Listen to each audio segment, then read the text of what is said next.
True. Sexual abuse, it definitely affected my self-esteem. Survivor Tribe sat down with 5 survivors of sexual trauma.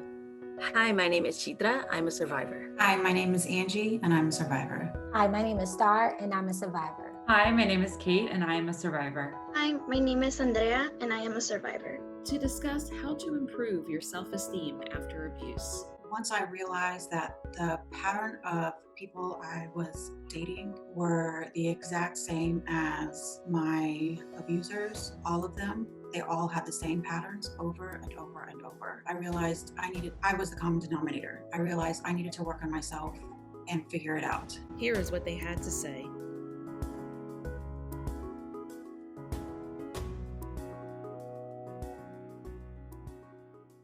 True, my self-esteem took a big hit after I was assaulted, but also it was I think an accumulation of what happened throughout my childhood.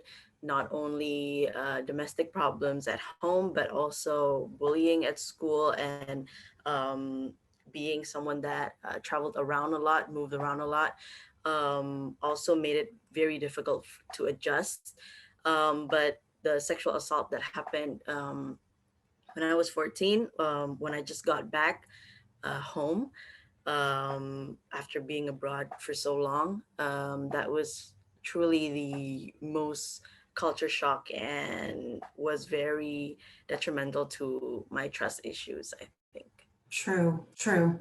As a child, my first memories were sexual molestation from multiple family members. So I don't think I ever had any sense of true self esteem or boundaries. So I've had to learn self esteem and confidence on my own as an adult, and it's new. So it's taking me a long time. I'll be 40 this summer, so it's strange to only just now have feelings that somebody like my child who's 5 has more sense of self than probably I do right now as an almost 40-year-old, and that's not something anybody should have to go through. True. The sexual abuse that I experienced as a child, it happened from about 7 to 12 years old. I did not tell anyone in my family until I graduated from law school. So that was well over 20 years. And it's kind of weird because you know how abuse affects everyone differently and how you process. So for me, I became hyper focused on excelling in school and getting away from my family. And when I graduated, I'm originally from Louisville, Kentucky, and so I've never lived back at home ever since I left for college.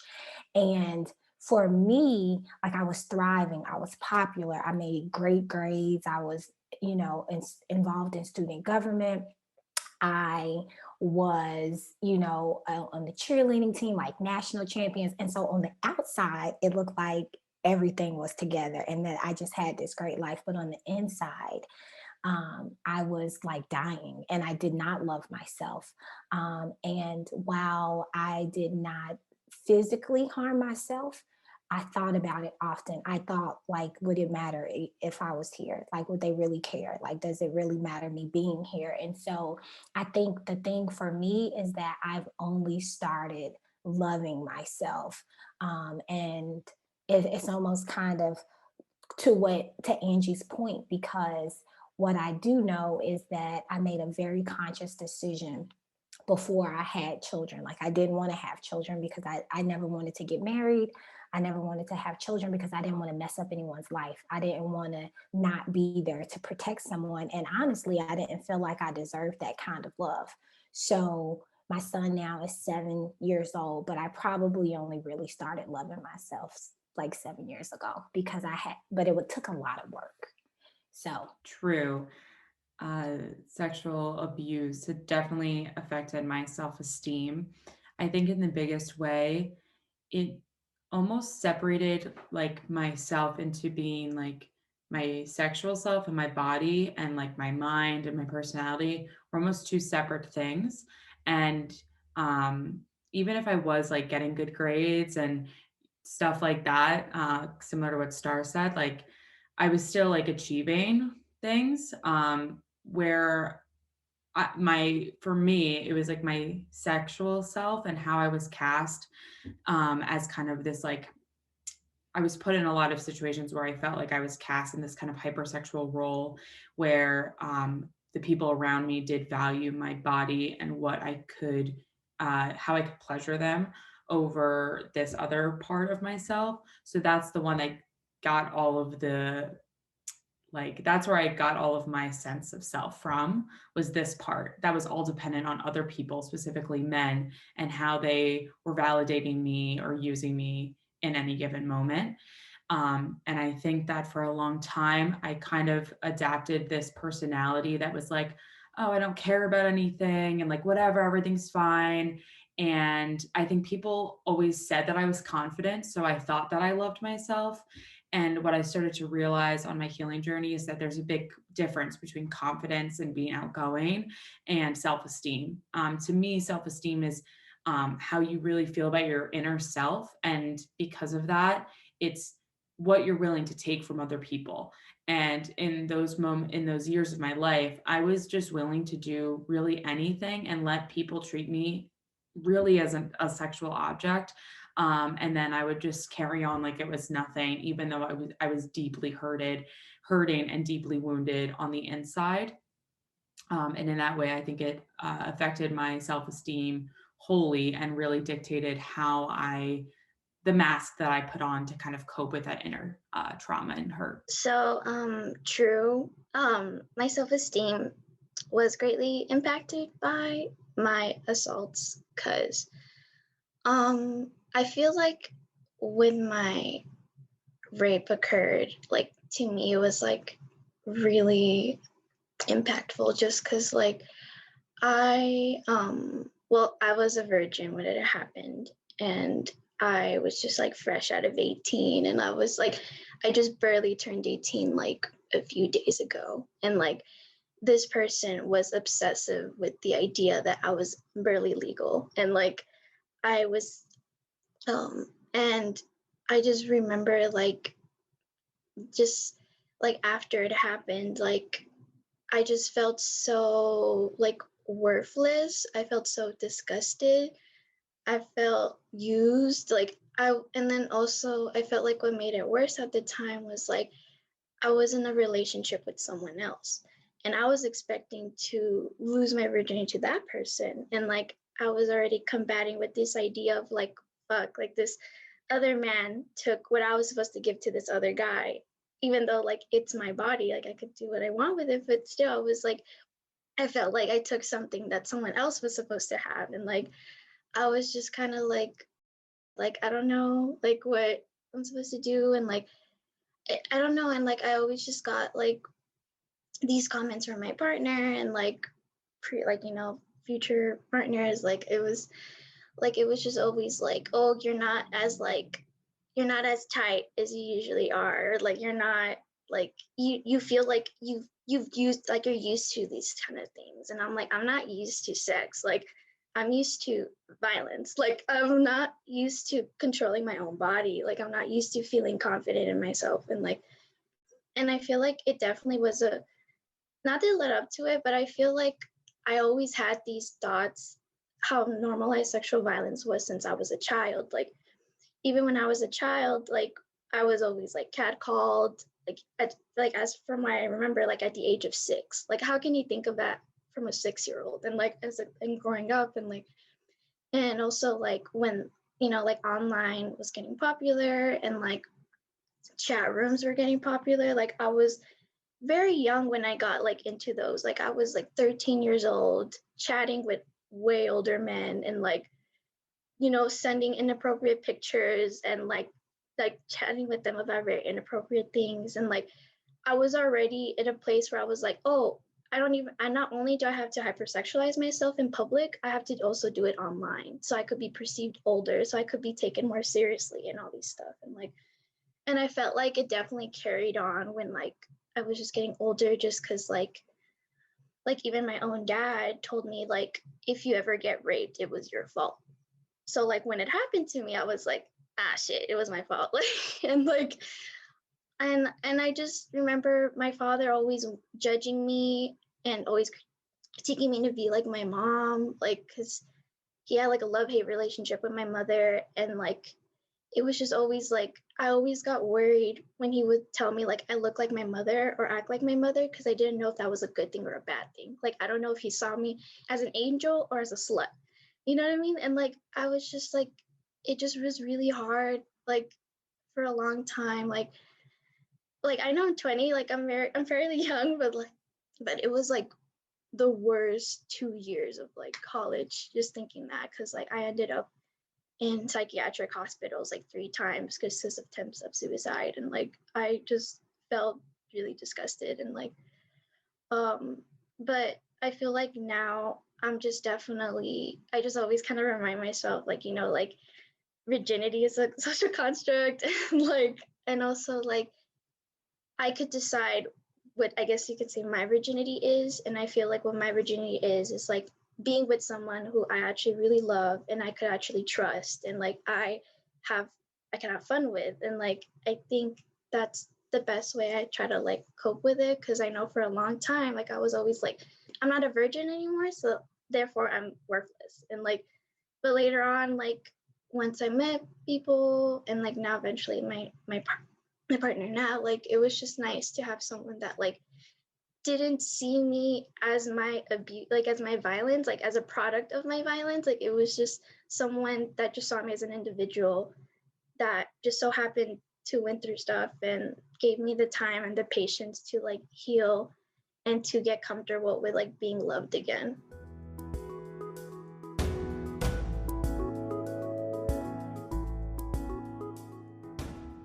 I think as someone who has been very much bullied in school as well, um, I think there are a lot of moments that has made me see myself as my bullies saw me, and then on top of that, with my abusers, I was always perceived as, even at home, as someone who can take care of themselves.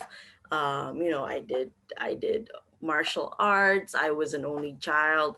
My even though there were problems at home with my parents, but they did raise me in a very progressive and open-minded and feminist forward household. Very, very different than a lot of my peers that I know in Indonesia specifically.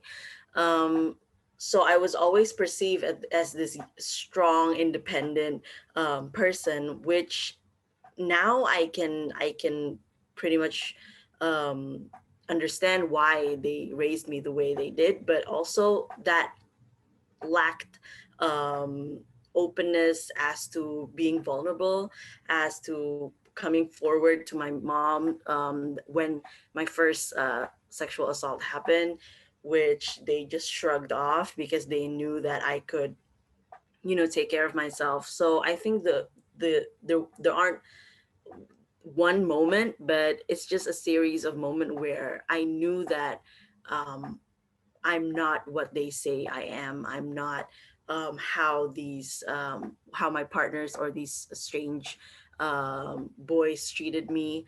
I knew that I was worth more and I deserved more, but then I just didn't have the tools to empower myself, to the resources to know better. I didn't even know that was harassment and that was assault until I was, in college. And I think in through time, it built up a wall inside me to trust people, but also it built a wall for me within myself. Like I didn't get to know my body for such a long time, because especially here in a very religious um, nation, you're told to cover up, you're told to, there's so many rules for women to simply just live and exist on a daily basis. So I think all these misconceptions and these, patriarchal notions intertwine with what has been happening to me with my assault and bullying. So I think it's a series of events that has again and again told me that I'm actually worth more, that I don't deserve this, and it just took a while for me to know that all of this happened. It wasn't my fault, and it took a while to sink in. I would say once I realized that the pattern of people I was dating were the exact same as my abusers, all of them, they all had the same patterns over and over and over. Um, I realized I was the common denominator. I realized I needed to work on myself and figure it out. And similar to what Andrea said, even though I was not a virgin, and even though I think I was 27 and was going through a divorce, I could still decide, okay, I can, even though I'm not a virgin, I can still decide this is my new virginity, and I will no longer do anything with anybody until I meet the right next husband. Because even though I'd been in a terrible, terrible marriage, I knew I wanted to be in a marriage. I knew I believed in that fairy tale. So I think it was 2.5, 3 years. I didn't date anyone until I knew that I was going to find the right next person. But I had to do a lot of self work. Um, and luckily, I was able to live with my grandfather, who, you know, my grandma and grandpa helped basically nurse me back to health and taught me how to love myself. And I have them to thank for even being here. I'm not sure I would be here if I didn't have a chance to live with them. Um, they gave me the space to love myself. So I think once I realized that I was the common denominator at 25, 27, something like that. So Okay, so the moment, it's not really a moment. It's kind of like what C said. I just had to it was when I came to a realization that what I did also, what I started doing was compartmentalizing the abuse and then my life. And then, what I constantly struggled with, even from a child, is that that it's wrong, right? It shouldn't be happening. None of my abusers ever said, don't tell anyone. It was just something that I knew. And then because we had so much other things going on in our family as well, it was just kind of like, this is another thing that you should just be quiet about and keep it moving, and learn how to exist in this space. And so what I started really battling with was the fact that I knew it was wrong, but then also it's like your body has a natural physiological response because you are a person. And so then I'm like, oh, this is wrong. But then it's like, but I like it. And I like the way I feel sometimes. And so I was, battling with that and not really understanding all of that. And so that was making me feel away.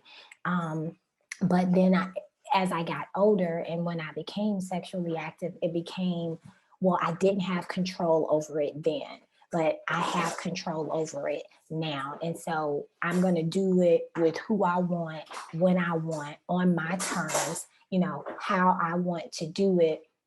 And so it's like, when I look back at it, I've only had 3 boyfriends in my life. And that's because I'm like, I don't need to be your boyfriend to, like, we say situationship now. I guess I was doing that in my head a long time ago because I wasn't putting any effort into that, because I wasn't seeing any examples of what good relationships look like. And I just didn't think that that was important. For me, it was, if I can just focus on my career and getting myself out of these spaces, then that was okay. And if I wanted to, indulge with the man from time to time, I could do that when I wanted to. And then I think what happened is my now husband, and we've been married now, it'll be 12 years in June. And I was completely scared of him. Never thought about marriage, never thought about kids until him. And that really scared me because it made me think like, oh, I'm not even equipped to venture into this. And so we would be dating, and I told him like about my past. And I'm like, by the time I met him, I'm like, hey, listen, we're just going to be friends. I'm not looking for any of all of that. Like, I'm not having sex. I'm not doing any of these things. And then, I found myself like feeling like I never felt before with him, and having someone else feel about me in a way like genuine, like not wanting anything. And then so I would keep pumping the brakes. Every time I felt like we were getting closer, I would be like, oh, I need a break. I need a break, until one day he was like, you can't take any more breaks. Like, what are you going to do? And I was like, oh, guess I need to get myself together. But it was kind of like a realization, because that's what I felt used up, right? I felt like, why would you want to be here with me? How can this man, and my own parents weren't there for me? Like, how does that work? So I think it was just a realization of all of those things that happened. Yeah, I connect with a lot of things that were already said.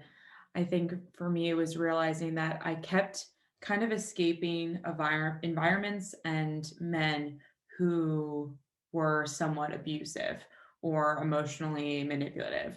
Like the guys from my high school that I was friends with that really objectified, hypersexualized me, coerced me. I stopped being friends with them. I went to a college. I there faced more coercion, more assault. I transferred universities, got out of that environment. And then I kind of finally landed. I was with this boyfriend who it was very codependent, very trauma bonded. He was very, it was very emotionally abusive, I felt. And he also was very hypersexual and kind of hypersexualized me. I finally ended that. And then I was like, okay, now time for a new me, a new life, a new whatever. And then I kind of felt myself going back into old patterns of like me hypersexualizing myself, me being this girl who doesn't care, who's partying, me kind of normalizing violent sexual experiences. And it kind of took me again, it was a collection of moments, you can say, but I think I had enough, I had more agency at that point, and I didn't feel like I was like stuck in that moment. Like in high school, I felt like, well, I'm stuck here, so there's nothing I could do. At the college, I was like, I'm stuck here. So like it's kind of hard to heal in the environments that break you. But I was in this new environment, and I felt that the behavioral patterns kept occurring. And I think in that moment, it was like, okay, I do have a new opportunity here to heal in this environment, an environment that hasn't really yet harmed me. And I just realized that I needed in that moment to stop having sex altogether and really kind of dig deep into why I did keep kind of attracting these similar partners, similar to what Anji said. And I was just like, I need to go to therapy now. And that definitely was kind of the changing point for me, was just to kind of stop the behavior altogether, go to therapy, try to reevaluate. And that's when I started, I think, healing more and more. I feel like the moment that made me realize how much I had to like work myself was my second time at the hospital. Just because it was just like the first time I went to the hospital, like it just had to do a lot with suicidal ideation and like kind of a close attempt. so I just went to the hospital and I was like, okay, I almost tried, so like I should go. um but the second time I tried like too many times, like in one morning, and I thought it was so like shitty how it was like a few minutes before I had like my 9 a.m. class, and I was just like doing all I could because for some reason, like I just felt like it. Like I was just like, I don't want to be here anymore, and I've been feeling like this for a really long time. Um, and I just remember like when it all failed, like I just went back to class and like I was just like, wow, I'm such a failure. I couldn't even do that. Like I was just sorry, it's so as a joke, but like I was just like, damn, this is really shitty. And like later on, like I called my cousin and I just told her like I feel really embarrassed because I was only in the hospital like in May, and now I feel like I need to go back in November. Like it was only just a few months. And like I just felt like I was like, wow, I couldn't even like heal from the first time. Like I was just like how can I keep doing this to myself? Um and like I'm really glad that like my cousin was very supportive and she was like, no, it's okay, like if you need more help, like that's fine. But I felt like what was really like detrimental was like I like my family, like when I called them, like they were already like very iffy about the first time, but the second time it was kind of like, why did you do it again? Like why, like what's wrong with you? Like you want us to be scared of you? And like it was like really just like like I was just like at a point where I was like, damn, like I'm scary to them. Like I don't know. Um and something that was like kind of something to combat with was that when I met my second assaultee or like abuser, I don't know, because like I was kind of hanging out with him for a while. Like I met him on my first time in the hospital, so I had to go back to the hospital where I met him, and like that was also just a really weird experience because like I was like, fuck, like I'm traumatized because of him, because he took advantage of my vulnerability with him. Like I thought we were just friends and like we were gonna help each other, be supportive and everything, but he just like really became really codependent on me and ended up hurting me and continuously hurting me for like a few months, for a while, like from May to like November, like all that time.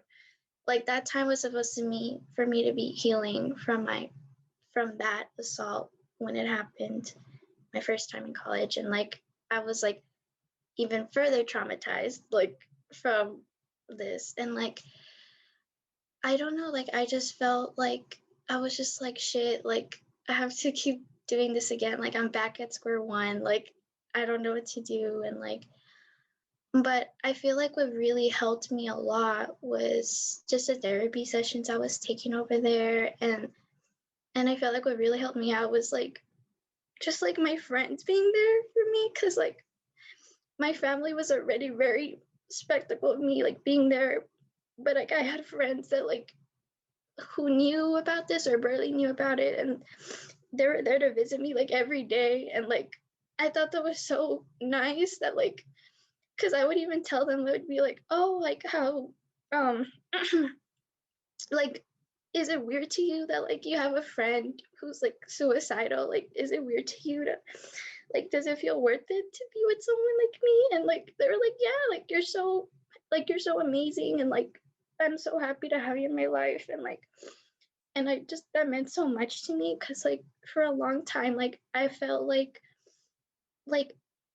I was getting validation, but in the wrong ways. Like I was getting validation through sex. I was getting validation through simple ass compliment, like like just stupid guy stuff. And like I was, it just made me realize like not only do I have to see my worth within myself, but I could see my worth in people that really love me and like care for me. And like um and and I remember like one thing that like for some reason like changed some things that how I viewed myself was like we had this therapy session where they asked us like, oh, pick a song that like kind of reflects your life or like reflects how you feel. And I remember I picked this song that was called like Version of Me. And it's about like a love song. It's about like a woman who talks about with her partner saying like, no, stay with me. Like, I know I'm struggling, like I know I'm trying, but I'm trying to be the better version of myself. But I think what changed was that I viewed that song as me talking to myself. Like I was telling myself, like, no, Andrea, like, wait for me to change. Like, you don't have to leave. Like, you don't have to go from this world. Like, you could stay and like we'll work together, like, to heal and like we'll work together to like find this version you want to be of yourself. And like, I thought that was like really changing because I was like, wow, like I've never really experienced like self-love before. Like I've never was in love with myself. And like I feel like that was something that like really has helped me a lot. Like just to be like, wow, I love myself even if I'm a failure. Like I love myself even if I exist. Like I love myself if like I'm just doing whatever. That just just existing as a human being. And like I think that's what like really helped me out a lot was like not only viewing that, but I feel like what people don't talk about is like your community could help you out a lot. But of course, it has to be your chosen community. Like, and I just think that's what really helped me out a lot and like realize my moment, like that I can't just keep doing this all by myself.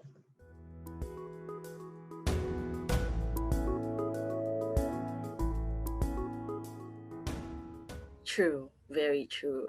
Self-esteem has had a lot of play in my life as to me not doing my best, not giving 100% to anything I did because of I gave in to everything and everyone who knocked down my self-esteem.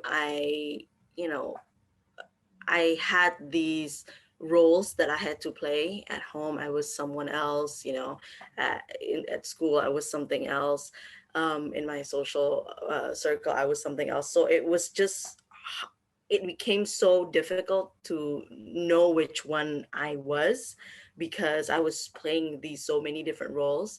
But it mostly affected how I view relationships as well, because I tend to not be single for so long as to I quickly jump into relationships over and over again, even though I was hurt in a previous relationship, I quickly jump into another one, and I guess think that everything was going to be better because it was a different person, not knowing that I had to confront my own pain, my own hurt, and you know go within myself first. If without putting 100% um, that responsibility to the other person, to my partners. But also when I've met my current partner, we've been together for 5 years. It also gave a new perspective as to how I viewed myself when I was with someone who was very supportive, who was very, non-judgmental.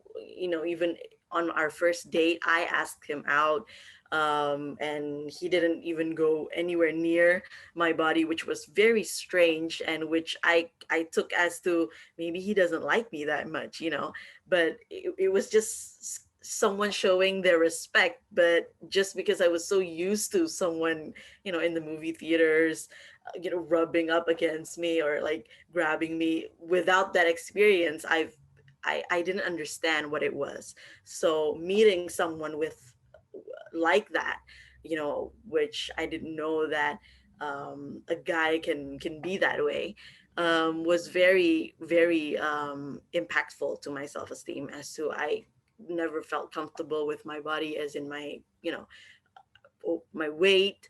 And he never had a bad comment about that. It was never an issue. I opened up to him about my abuses, He never had an issue. He was very, and he's been very supportive. So I think it goes both ways as well, as to build how to build my self-esteem, because not only I had to face it, but without someone like him and the support system that I've created and I found through other survivors and other victims, it has really affected how I see myself now. So I'm much more stronger um, than I was, just because of me taking, like, not taking, but um, gaining the strength out of all these people around me.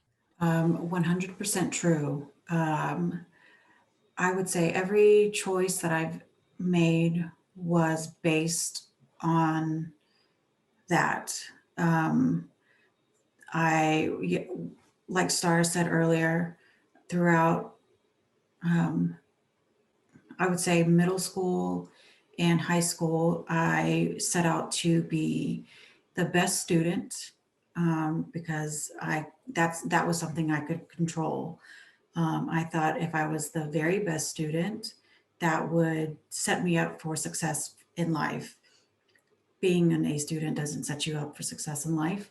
It sets you up for success in high school, which is fantastic, but high school is not real life. Um, and then after high school, I was, categorized as the party girl with, you know, all this confidence and, so outgoing. And I was just like, that's not how I feel. So I I was so confused about why people thought I was so outgoing and so confident when that was not how I felt. But like Kate was saying, that's just what I was allowing people to see because I was masking it, all this hurt with just numbing everything with what I was allowing people to see. And I was just going. Um, and I would say, as a child, you don't really have a lot of say in what you can do. Um, so, but even then, you do have a little bit, but, not a lot. Um, but as an adult, as I got older, as a mom, as a wife, I realized, these things are still affecting me. I realize they will always affect me. But now they're helping me make more empowered decisions. They're helping me make more um, loving decisions on how I want to raise my family, so that my son, hope I'll do my best to make sure that he doesn't have any of these feelings of unworthiness, hurt, anything like that. I understand I can't protect him from everything, but I'll do my best to do what I can do to teach him coping skills, and so that he can, have a good family when he grows up. My husband and I, we make sure we're on the same page when it comes to raising our family. So now our choices are, well, my choices and his choices, we make our choices together, which is, another thing based off what I saw growing up. The choices my parents made were based off of what my father wanted.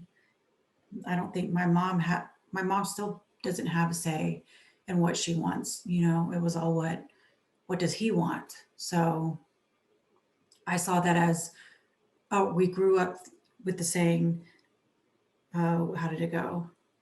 Women and children are meant to be seen, not heard. Similar to what Andrea was saying, everything, you know, just everything was based around, I don't know, a lot of what you said earlier about how I was portrayed from my father and his side of the family and all the men was pretty disgusting. And a 6-year-old should not have to be put up to those standards. So yeah, just every aspect of my life has been put up to that lens. I will say true that my self-esteem, it caused issues. And so as you get to know me, you'll know that I will say that my role um, in this advocacy that I do with the Starr Institute only comes second to my role as a wife and a mom, right? And so my self-esteem almost cost me that. Like my issues almost cost me that. And I don't care what I accomplish currently from here moving forward. Like my children are always going to be my greatest accomplishment. I take that so seriously because I prayed for them. Like I prayed for God to allow me to be the kind of mother that I needed to be, right? The kind of wife that I needed to be, the kind of mother that I needed to be. And I don't take that lightly. Um, and so I feel like I would have lost that because I didn't feel deserving of that. I didn't think that I could get that. I didn't even know that this actually existed, right? That you could have a family without dysfunction, that you could have a family where your household was filled with peace, love, and joy. And not to say that my household was not growing up. It wasn't all bad times, but there was a lot of things that I witnessed and experienced that no child should have to go through, right? And so while we can't determine everything that's going to happen, I was like, listen, I know these things are not going to happen on my watch. Like my children are not going to experience this. And I still have to like give our parents grace because what I know as a mom now is that there's no handbook to parenting and that they are doing the best that they can do. But when you say barriers, it kind of also makes me think like what it did was we think of barriers as a bad thing a lot, but I'm like, it let me set up. Sometimes I switch out barriers for boundaries because that allowed me to set up boundaries. So my husband is from Miami. I'm from Louisville. And for 14 years, we lived in Atlanta, and that's where we raised our family. So it's just us. We didn't have anybody there. And so we're very clear, like how Angie said, her and her husband raised their family. Like, I do not play. We don't eat beef. We don't eat pork. We don't drink juice. Like, don't do it. And you know how sometimes your family won't respect that? Like, I don't play any of those games. Like, these are my children. You're going to do what I say or you're not going to see them. I also don't send my kids anywhere. My kids are with me and my husband, right? There's not this, and there's nothing wrong with that, but I'm just not at the comfort level where I'm going to send my kids home for summer break. Nope. You're not going anywhere without me. So I think that it has heavily informed how I move in this space and what I'm willing to allow people into my space. Listen, I know we all like have bad days sometimes, but I don't allow negative. If you are like Debbie Downer all the time and you can't be in my space. So what it has done has made me put up all of these constructs so that I'm not going to allow anyone to take control of my situation, of my space, of how I feel about myself. I'm just not willing to do that. So I don't think that it was all a bad thing. I think it prepared me to be able to go out in life better and then be able to set up those same things for my children and everyone else that I come into contact with. True. I definitely think that low self-esteem due to abuse created barriers in my life. Specifically and most prominently, I think it was all kind of like a loop of like the being hypersexualized, being objectified, being coerced led me to kind of wear this mask. And because of that mask, I think the biggest barrier that was a consequence of that was not being able to live authentically. And that kind of had all of these like tentacles of consequences, being like, I couldn't really find my purpose in life other than just being like, I guess I'll just be the chill pot girl and I'll just like smoke weed and like not care and give blowjobs and whatever, like, which isn't a life's purpose. Well, I guess it could be, but I knew it wasn't like my higher purpose in life. And I think that also because I couldn't live authentically, I was so because of the hurt and abuse, and because it wasn't necessarily stopping, and my environment wasn't changing, the mask stayed on, and that affected me not really feeling like I had authentic friendships, me not feeling like I had an authentic community. So it kind of kept me in the loop, because then I would feel alone, and then I would smoke weed and give blowjobs. Like, it was just a loop. And I think that that was the biggest barrier. And it affected a lot of different parts of my life. So I think also because of that, and because it almost felt like I was, like I said earlier, I was living this double life of like, I was like doing well in school, and, and smart, and doing programs and doing all this stuff. And then I had this other part of my life that was kind of hidden. I think it also made me kind of isolate from my family. And again, it just made me feel really alone. And I think when you're alone and sad, it will just naturally affect the other parts of your life. So I think in that way, that was the biggest barrier for me. And I think now that I've worked on some of that, I finally, for the first time in my life, do have a lot of authentic friendships. And I know now they're authentic because they are appreciating me for my whole being, and not any one part of my body, or a kind of masked part of myself. True.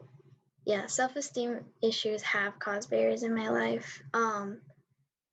I feel like the most impactful barrier or barriers was like I was not opening myself to see my worth in different ways. Like I like as a lot of people, as a lot of you were saying, like I for a really long time as a child, like being raised by like my parents were divorced, so I was raised by like a single immigrant mother. With my two siblings, like low class. And I know when I was growing up, like I had a dad that did went to school, had a really great career for a long time, but then when he was going through like a mental health crisis, like he lost everything. Like they fired him from his job.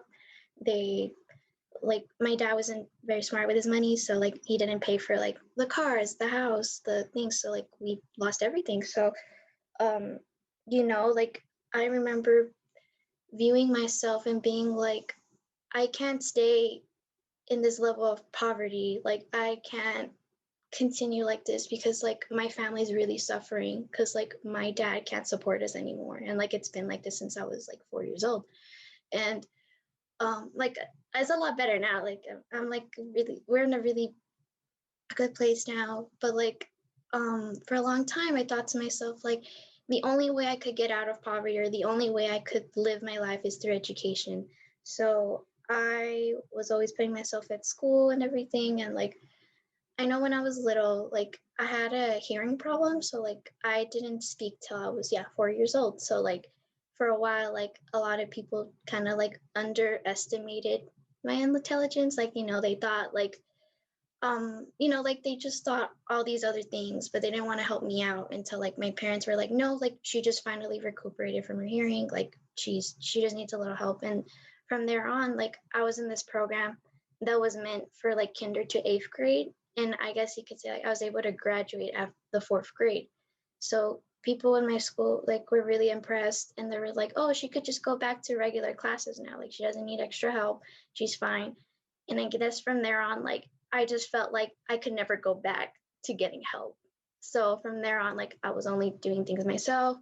I was only helping people, not with just school, but with life in general. And like, and I just felt like I just did not view my worth in different ways. Like I always viewed myself as a giver in like nothing else. Like I was always giving. I was always giving my time. I was always giving my advice. I was always giving myself. And then when things were getting worse, like when I was experiencing more sexual violence throughout my life, like in high school, in college, like, like all these ways I viewed myself were like getting shortened. Like this list that I had of myself, qualities were getting shorter and shorter and shorter until like I just kind of had no reason to, like, I just did not view myself as anything. And when I started high school, I've noticed now like I was slowly declining my performance. And like I remember my biggest insecurity is being demeaned by my intelligence. Like I hate the word stupid. Like even when I say it myself, like I like get really sad because like for a long time I was like I can't be viewed stupid because that's how I was viewed when I was a kid. And I had to overcome that and I can never go back to that. And like when I was going through, you know, my this violence and like situations and stuff, like I was like, wow, I'm so stupid. Like how did I not see that coming? Like how did I not prevent that? How did this and that?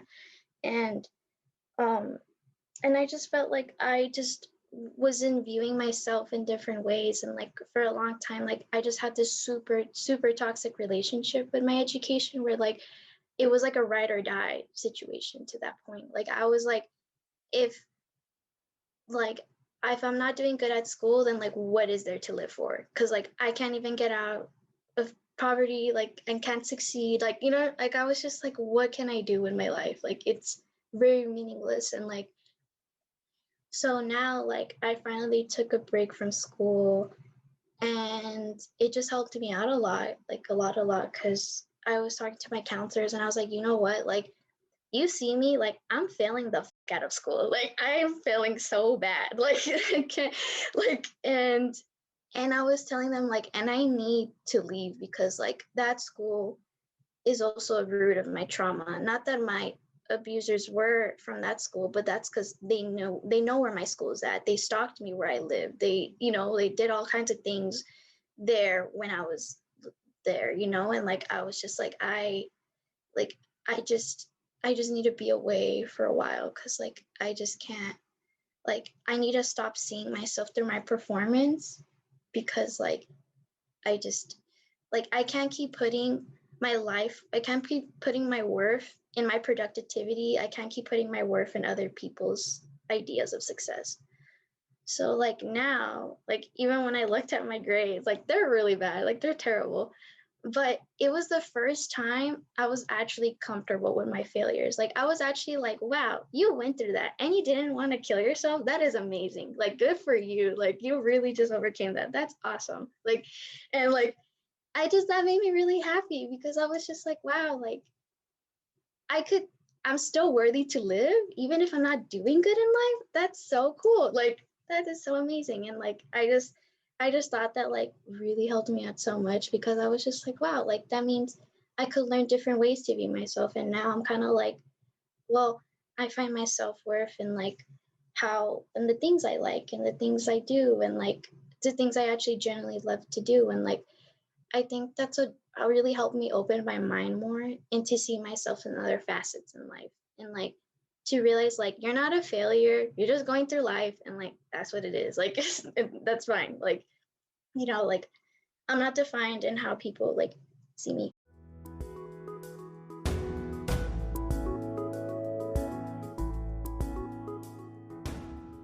For me, is putting up boundaries. I think that was my most eye opening because um, you know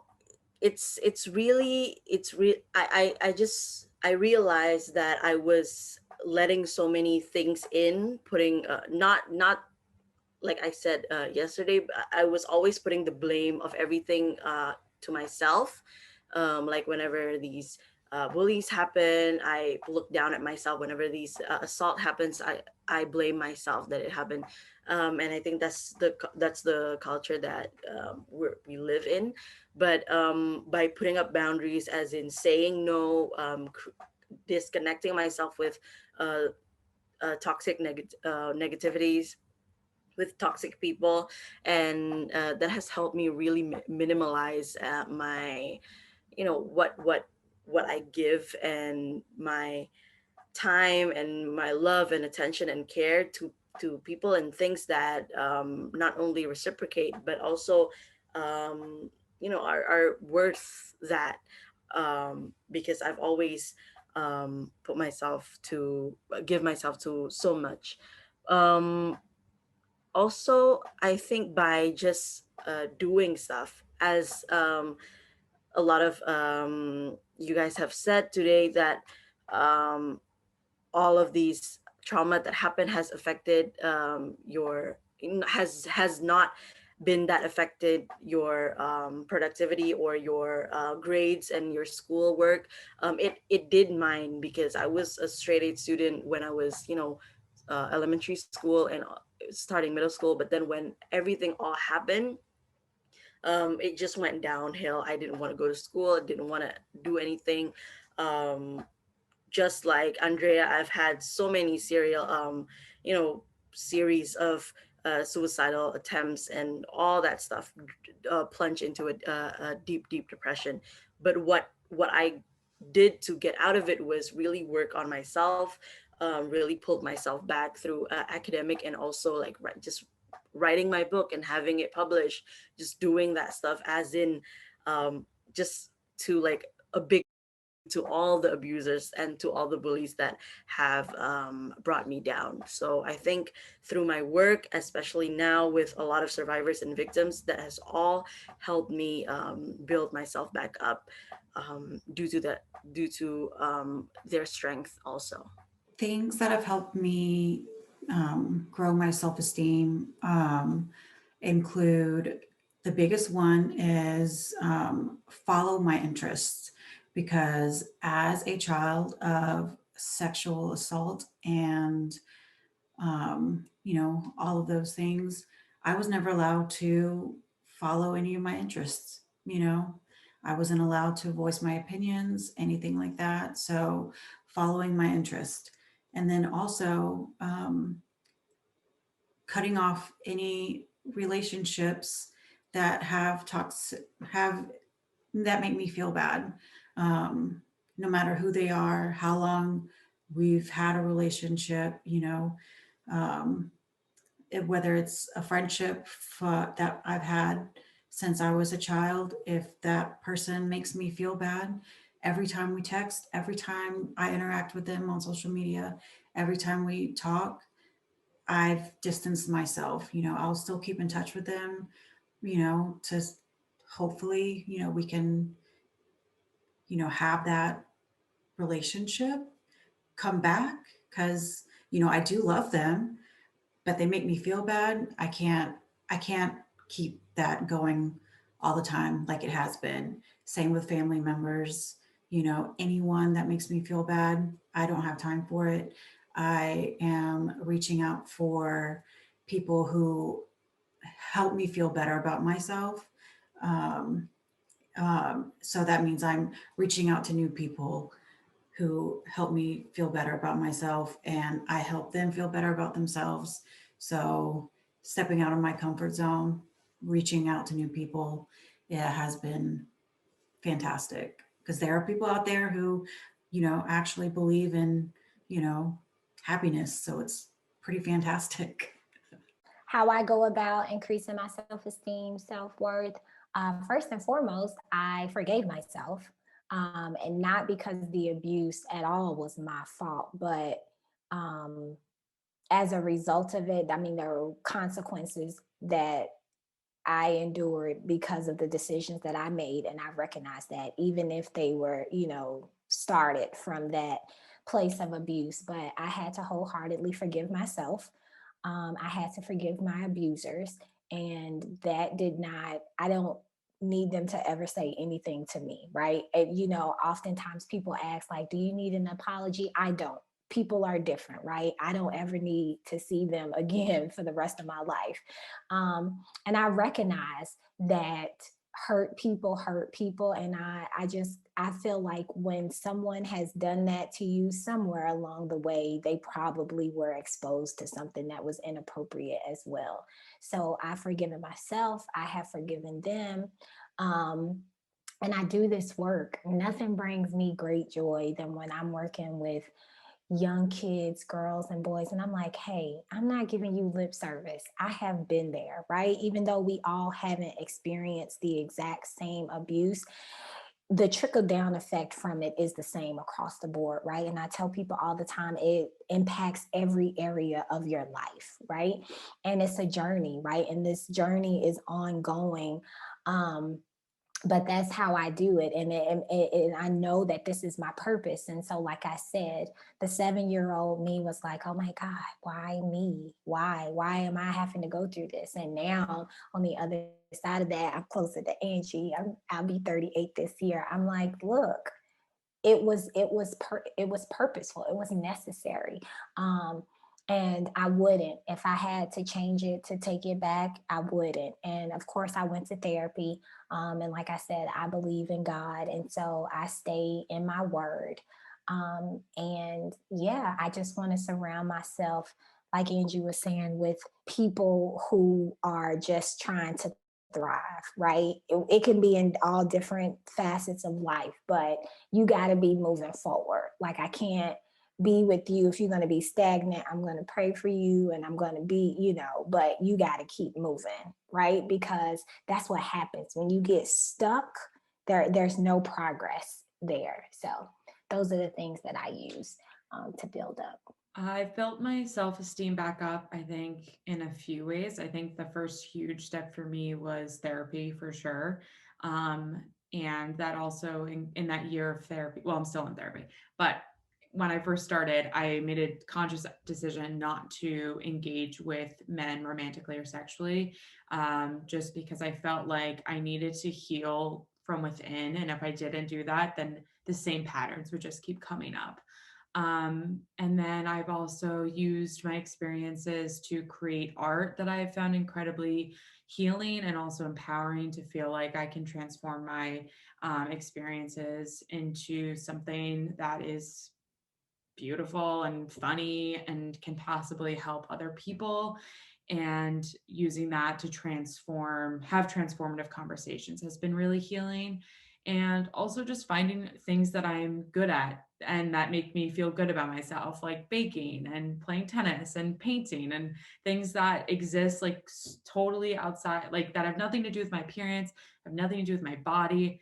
And even like other stuff, like I have been chemically straightening my hair for my whole life basically, and now I'm like growing my curly hair out. Like there's all this stuff that's like components of it that I think are round out holistically, increasing self-esteem, and also just not letting my appearance like be the dictator of how I feel about myself, and not letting experiences I have with other people affect my day-to-day mood, and day-to-day how I feel about myself. Trying to have that steady self-love and self-esteem come from within, so it's not affected or molded by other people. What helped me like increase or like build up my self-worth was definitely what Starr said, like forgive yourself. Like that's a really big part, because it was like, for me, it was like this cycle of like, oh, like give yourself a break. And then if I didn't give myself a break, I felt guilty. And then I felt guilty if I didn't do anything, and like all that stuff. And like, and now I've just I've told like to myself and like a lot of loved ones, like I've just tell them like, you just need to give yourself some grace, because like healing is not linear. Like there's days you feel like you're gonna keep going and like you're almost there to the reaching line, and then you go back to square one, and then you're like, like, okay, I guess I have to go. But that there's nothing wrong with that. Like there's nothing wrong with taking your time to heal. And like I feel like that's definitely something that needs to be said more, is like you don't have to heal right away. Like it's you have to build it up, like how it's like in the question, like you have to build it up. And I think a major thing too was like I either cut off or distance myself from people that were not making me feel good. Like one of the biggest things I did like during this time was like I actually distanced myself from my dad, because like my dad was like really hypocritical. Like he was like, you didn't deserve it, but like why did you do it, or like why did you get yourself in that situation? Like he was very much like just tossing the ball of like supportiveness and like hypocritical. And I did not want to deal with that. Like, even though he's my father, like, I was like, you are a root of a lot of my issues. And like, I need to back off just for a little bit. And, um, and it's helped a lot. Like now, like my dad and I are like steadily talking and everything. And I'm just telling my dad, like, you know what, like, and like, sometimes an apology is a big deal for me, and it's not just like an apology, but it's like, I just want you to take accountability, because like, I still want you in my life, like, you're my father, like, I love you, but like, like, if you can't recognize like what you did, and like, that's not going to help me heal if you view myself that way. Like, if you view myself as the person who did that to myself, then that is not going to help me. Like, I don't want to be surrounded by people who blame me for what happened to me. And like, um and from there on, like, and also just surrounding myself with people who love me, and also just finding ways, like, my interests too, like my interest lately has been, like, of course, like survivor centered advocacy, and like searching new ways of like different forms of justice, and like different ways of healing, and like how like, I've just been researching like how can survivors like have like the most amount of healing through a form of justice, just because like currently in our system, like, it doesn't look good. Like, it's not very healing. It's, for many, it's even more traumatizing, and like, I don't think survivors should go through more trauma in their healing process or in their justice journey. So